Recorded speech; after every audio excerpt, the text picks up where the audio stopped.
Kantor Wilayah DJP Kalimantan Timur dan Utara hadir kembali. Tentunya membahas isu-isu perpajakan terkini.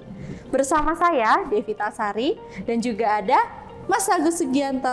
Halo Mbak Dev. Penyuluh pajak Kantor Wilayah DJP Kalimantan Timur dan Utara. Mas Agus, apa kabar? Alhamdulillah sehat. Mbak Dev gimana kabarnya? Alhamdulillah saya juga sehat. Semoga kawan pajak dimanapun berada juga dalam keadaan sehat dan juga happy. Mas Agus, hari ini saya ingin mengajak Mas Agus ngobrolin tentang isu perpajakan terkini yang lagi hot-hotnya. Apaan tuh Mbak Dev?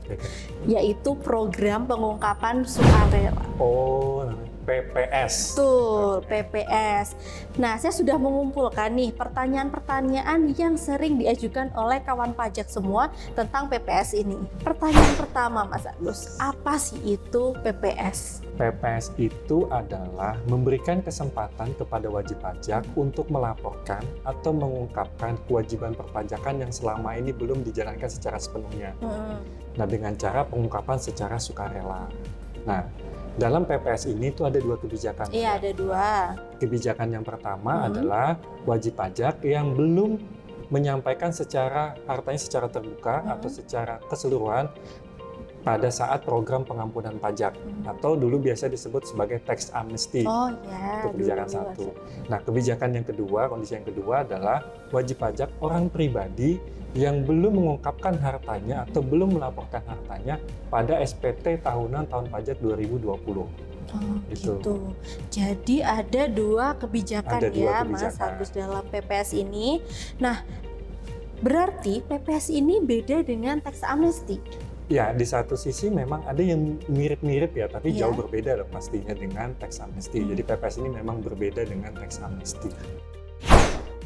Oh, kemudian apa manfaat yang akan diperoleh oleh wajib pajak ketika mengikuti PPS ini, Mas Agus? Ya, jadi wajib pajak atau kawan pajak yang mengikuti PPS ini itu ada beberapa manfaatnya. Yang pertama manfaatnya adalah tidak dikenakan sanksi. Ya, yang pertama. Yang kedua adalah atas data atau informasi yang diberikan tadi itu terbebas dari misalkan tidak dapat digunakan sebagai bukti atau dalam hal penyelidikan, penyidikan atau dalam kasus tindak pidana perpajakan yang dilakukan oleh wajib pajak. Oh, seperti itu ya. Nah, jadi ada dua manfaat yang akan diperoleh oleh kawan pajak semua apabila mengikuti PPS.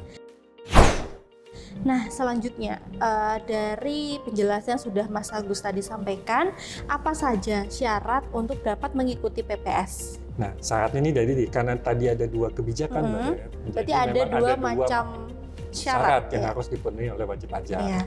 Syarat bagian kebijakan satu itu adalah wajib pajak orang pribadi maupun badan yang telah mengikuti program pengampunan pajak atau tax amnesty. Itu yang pertama untuk kebijakan satu. Untuk kebijakan dua adalah wajib pajak orang pribadi. Nah, jadi wajib pajaknya adalah orang pribadi ya, yang belum menyampaikan atau belum ada harta yang belum disampaikan pada saat melaporkan SPT tahunannya. Syaratnya apa? Yang pertama dia harus punya PWP. Jelas ya. Jelas. Itu. Kalau memang dia belum punya, berarti harus daftar dulu untuk memperoleh PWP. Yang kedua adalah menyampaikan SPT tahunan tahun pajak 2020. Nah, jadi kalau misalkan kawan pajak masih belum mau ikut PPS, kemudian belum menyampaikan SPT tahunan tahun pajak 2020, maka harus menyampaikan dulu SPT tahunan pribadinya dia untuk tahun pajak 2020. Nah, sampai kapan nih kawan pajak semua bisa ikut PPS ini? Nah, jadi PPS ini itu diselenggarakan selama 6 bulan, Mbak Dev. Jadi dari 1 Januari 2022 sampai dengan 30 Juni 2022. Jadi catat ya kawan pajak, sampai dengan 30 Juni 2022 manfaatkan PPS ini ya. Oh ya, Mas Agus, caranya untuk ikut PPS ini gimana? Apakah kita harus datang ke kantor pajak atau kita cukup kirimkan data-data, gimana? Nah, ini jadi makanya tadi kita disebut beda dengan tax amnesty ya Mbak Dev. Nah, kalau dulu tax amnesty wajib pajak harus datang ke kantor pajak terdaftar atau kanwil terdekat. Nah, kan itu memakan waktu bagi wajib pajak. Iya, tentu kemudian, saja. Iya, kemudian tanggal merah segala macam tutup malam hari nggak bisa. Nah, PPS ini itu bisa disampaikan atau menggunakan atau mengikuti program ini kapan saja, di mana saja selagi ada jaringan internet. Ya, itu di mana? Ya, tinggal sama seperti kawan pajak semua kalau punya web DJP online atau DJP online-nya di www.djponline.pajak.go.id. Nanti tinggal masukin tuh NPWP sama passwordnya. Nanti ada logo PPS, tinggal diklik, nanti tinggal pilih apakah kebijakan 1 atau kebijakan 2. Nah, bagi kawan pajak yang masih bingung atau masih ada ragu-ragu terkait dengan PPS ini, monggo silahkan ikut kelas pajak Kanwil DJP Kalimantan Timur dan Utara setiap Senin pukul 16.15 waktu Indonesia Tengah, dilakukan secara online atau melalui Zoom meeting. Oh, gitu. Jadi kalau kawan pajak ingin menyampaikan SPH atau nama surat pengungkapan harta untuk mengikuti PPS ini dapat dilakukan dari mana saja, kapan saja, dan di mana saja, seperti itu. Luar biasa sekali perbincangan Tech Talk pada hari ini. Semoga apa yang telah kami sampaikan dapat bermanfaat bagi kawan pajak semua.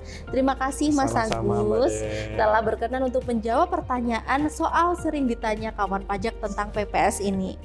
Jangan lupa kawan pajak untuk follow akun jejaring sosial Kantor Wilayah DJP Kalimantan Timur dan Utara pada Instagram, Twitter @pajakkaltimtara, Facebook, YouTube, Spotify, Kantor Wilayah DJP Kalimantan Timur dan Utara. Sampai berjumpa lagi di Tech Talk.